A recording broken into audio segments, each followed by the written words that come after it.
vais vous présenter un travail qui est issu de ma thèse de doctorat en sociologie, qui pour la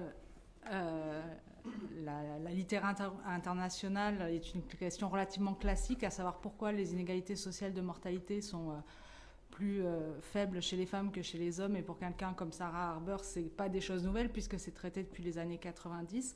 Mais pour la France et la sociologie française, c'est vraiment des questions qui commencent à émerger et qui méritent d'être creusées et qui méritent d'être creusées avec un regard sociologique.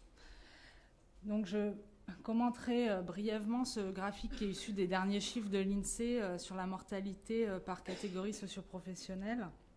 On voit depuis les années 70 l'écart entre les ouvriers et les cadres supérieurs en matière d'espérance de vie à 35 ans. Et l'un des constats qu'on fait, c'est que l'écart chez les hommes, c'était vrai dans les années 70, c'est toujours vrai dans les années 2000, est nettement plus fort entre les cadres supérieurs et les ouvriers que chez les femmes. Il est de 6,3 ans chez les hommes et de 3 ans seulement chez les femmes. On peut faire d'autres commentaires sur ce graphique qui permettent de remettre les choses en place, à savoir qu'on constate par exemple qu'une femme ouvrière a une espérance de vie à 35 ans qui est plus élevée qu'un homme cadre supérieur, et ce qui montre avant tout la prédominance des différences hommes-femmes en la matière, et l'articulation complexe qu'il peut y avoir avec les inégalités sociales de santé. Et puis un dernier point, c'est l'écart immense qu'il y a entre l'espérance de vie d'un homme cadre supérieur et l'espérance de vie d'un homme inactif en âge d'activité, dont la situation est vraisemblablement liée le plus généralement à son état de santé, à un effet de sélection par la santé, où l'écart est de 17 ans. Et on ne retrouve pas du tout un écart équivalent pour les femmes, la situation d'inactivité recouvrant d'autres choses que la simple situation d'être en mauvaise santé, et se rapprochant davantage de l'espérance de vie des ouvrières. Oui, merci. Donc comme je disais, il y a une longue tradition de recherche dans les pays anglo-saxons et scandinaves sur ces questions. Et en France, comme d'ailleurs ailleurs, mais les premières études de mortalité différentielle ont porté sur la population masculine, quand l'INSEE met en place son premier échantillon de mortalité en 1963 pour précisément étudier les différences de mortalité entre catégories socioprofessionnelles. Ils l'établissent sur le recensement de 54 pour les hommes de 30 à 69 ans et leurs épouses. Donc de fait, il manque une partie des femmes, les femmes qui n'ont pas d'époux, et on n'a pas un échantillon représentatif pour les femmes, ce qui va limiter les possibilités d'analyse. C'est qu'à partir de l'échantillon de mortalité de 75, qui sera en fait de fait analysé dans les travaux de Guy Desplanques dans les années 90, qu'on peut commencer à étudier en fait les différences sociales de mortalité entre hommes et femmes.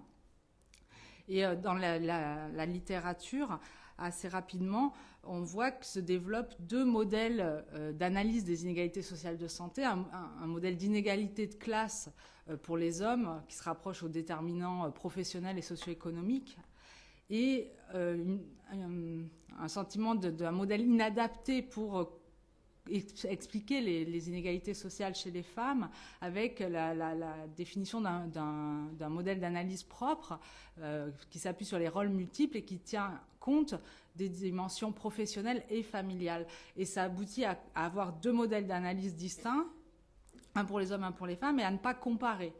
Cette question de la comparaison des gradients sociaux de santé entre hommes et femmes, elle émerge dans la littérature anglo-saxonne dans les années 90.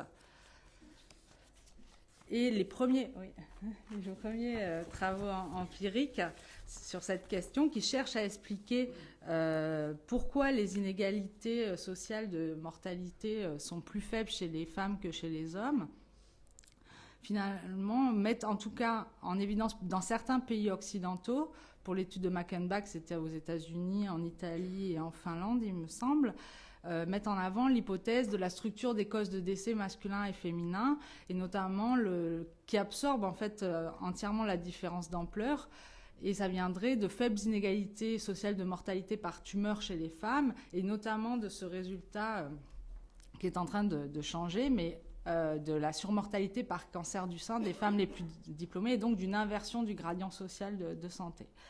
Alors, c'est des choses qu'on observe en France dans les années 70, des faibles, enfin même des inégalités sociales de santé inexistantes pour ce qui est des tumeurs et cette inversion du gradient social pour le cancer du sein, mais qui est beaucoup moins vrai dans les années 90, où on voit apparaître des inégalités sociales qui augmentent pour les cancers et qui sont inexistantes pour le cancer du sein, peut-être vers un renversement habituel des inégalités sociales. Mais surtout, cette hypothèse, en plus avec le risque qu'en touchant aux causes de décès, on s'approche du biologique et la difficulté à démêler le biologique et le social, cette hypothèse, elle rend difficile la compréhension de variations vraiment sociales.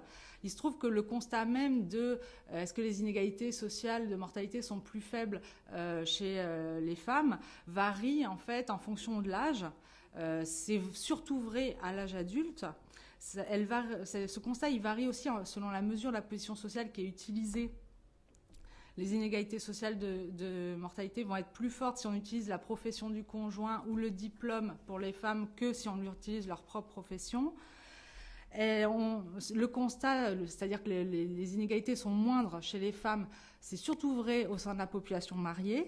C'est moins vrai en Norvège que ça ne peut l'être dans des pays comme les pays de l'Europe de l'Est.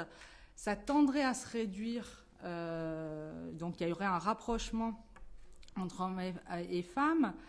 Comme on l'a dit précédemment, on voit bien qu'en fonction des causes de décès, par exemple sur les tumeurs, il y a des différences d'ampleur qui sont différentes aussi. Et puis un dernier élément, c'est que ça varie aussi selon la mesure statistique qui est utilisée. Et quand on utilise des mesures de risque relatif entre catégories extrêmes, on voit davantage cette différence d'ampleur que si on utilise les nouveaux indicateurs relatifs d'inégalité. Et ça peut d'ailleurs participer au précédent résultat sur le fait qu'on verrait un rapprochement aujourd'hui. Alors, j'ai choisi de parler dans ma thèse, j'ai parlé de la santé. Mais la santé, la morbidité, on est toujours sous le coup du déclaratif, d'être plus subjectif, moins objectif.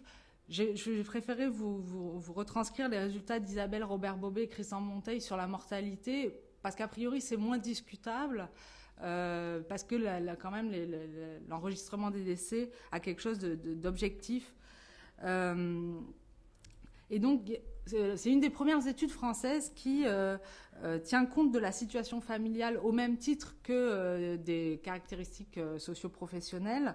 L'idée, c'était qu'il fallait le prendre en compte pour les hommes et pour les femmes, parce que y a d'autres sources d'inégalités sociales que celles qui sont purement socio-économiques et professionnelles. Et puis aussi, il y a le fait qu'il y a une désirabilité matrimoniale qui est différente en fait chez les femmes. Il y a le fait que les femmes cadres supérieurs soient plus souvent célibataires alors que la vie en couple protège. Les effets peuvent jouer en sens inverse. Donc, il constate des inégalités socio-professionnelles qui sont plus faibles chez les femmes en tenant compte des différences familiales. Donc, ça ne se limite pas à ces différences familiales. Il constate aussi que le diplôme joue un rôle plus important pour les femmes. Il confirme la surmortalité associée au chômage, à l'inactivité et au temps partiel qui est beaucoup plus forte chez les hommes. Mais en fait, on ne sait pas si l'explication est plutôt un artefact, c'est-à-dire qu'on n'arrive pas à mesurer la position sociale des femmes, qui est un débat extrêmement classique en sociologie, ou est-ce que ça correspond à une exposition différentielle à des environnements, des risques qui sont différents entre hommes et femmes dans une catégorie donnée. Et dans mon travail de thèse, il y a un résultat de cette étude d'Isabelle Robert-Bobet et Christian Monteil qui m'avait particulièrement interpellée. C'est un résultat qui est a priori contre-intuitif. En tout cas, il est contraire à celui qu'on observe chez les hommes, à savoir que le temps partiel est associé à un risque supérieur de mortalité pour les femmes, mais pas toutes les femmes, seulement celles qui vivent en couple. Il y a un risque de décès moindre pour le temps partiel que pour le temps complet. Et en regardant d'autres travaux, je me suis rendu compte que c'était également observé pour les femmes cadres supérieurs et professions intermédiaires, donc ce risque de décès moindre pour le temps partiel, et également pour les femmes qui avaient connu une ou plusieurs interruptions d'activité avant 45 ans, mais qui n'étaient pas dans une inactivité continue. Mais le fait de rentrer et sortir. Ouais. Ça m'a fait repenser à des travaux anciens, c'est vrai, mais qui finalement avaient une certaine actualité sur le travail d'Alain Cottereau, sur l'usure au travail des ouvriers au XIXe siècle, et finalement les deux modèles qui mettaient en évidence pour les hommes et pour les femmes, à savoir que les hommes se trouvent ils se maintiennent sur le marché du travail et sont face à une usure continue et forcée. Ils se maintiennent sur le marché du travail. Si jamais l'état de santé se dégrade, ils vont sûrement connaître une mobilité professionnelle descendante qui va aboutir à une concentration de travailleurs en mauvaise santé au bas de l'échelle sociale, ce qui accroît mécaniquement les inégalités sociales. Et pour les femmes, en tout cas celles qui sont en couple, des possibilités de retrait, soit temporaire, soit partiel, du marché du travail et qui finalement arrivent à préserver de l'usure au travail. En tout cas, c'est ce que semblent montrer les résultats précédemment évoqués. Presque.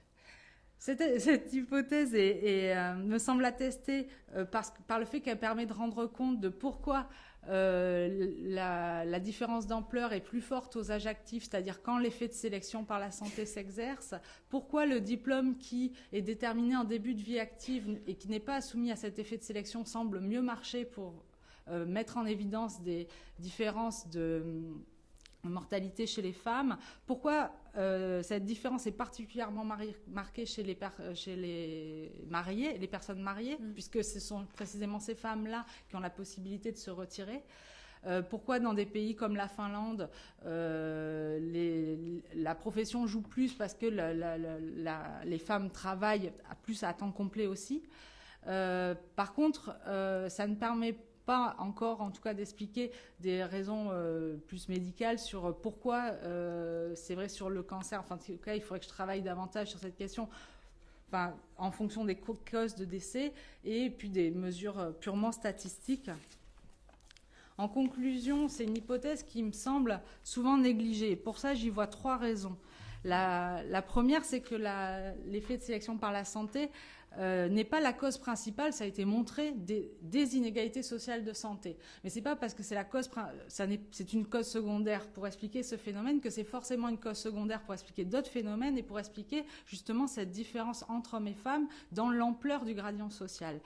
L'autre raison, c'est qu'il faut arriver à penser que le travail use. Et il faut donc le penser de façon globale et pas seulement en le décomposant par des conditions de travail néfastes pour la santé et le fait d'avoir une activité professionnelle qui est positive pour la santé. Et ça, c'est dans le raisonnement épidémiologique qui décompose les choses, toutes choses égales par ailleurs.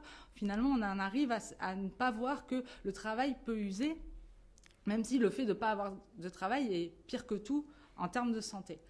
La dernière chose, c'est peut-être pour ça que j'ai mis longtemps à la voir, cette hypothèse, c'est que c'est dérangeant, après des années de lutte pour l'égalité entre hommes et femmes, que de mettre en avant que les possibilités de retrait du marché du travail pour les femmes, qui sont le temps partiel et l'inactivité, qui sont des situations de domination masculine, sont potentiellement bénéfiques pour la santé des femmes. Alors, de deux choses l'une, soit on refuse de le voir, mais il y aura d'autres disciplines qui y regarderont avec une autre approche qui n'est pas l'approche sociologique et celle des sciences sociales, où on se dit que les sciences sociales peuvent apporter quelque chose et lire les choses autrement et voir que peut-être là se cache un mécanisme qui est puissant et insidieux de reproduction de la domination masculine, puisqu'il y a une sorte de bénéfice, pas forcément volontaire, mais à cette répartition traditionnelle des tâches et à ce retrait du marché du travail. Et on peut aussi voir un argument, selon moi, plutôt que de se dire que l'objectif, c'est que les femmes travaillent comme des hommes, autant, à temps complet, en tout cas en termes de santé, d'un point de vue individuel et collectif, ça peut être intéressant d'avoir un objectif de réduction du temps de travail pour tous. Ça aboutit à une meilleure santé pour tous au niveau individuel, ça aboutirait a priori à une réduction des inégalités sociales au niveau collectif et aussi peut-être par un retrait des hommes du marché du travail à une répartition plus égalitaire des tâches entre hommes et femmes.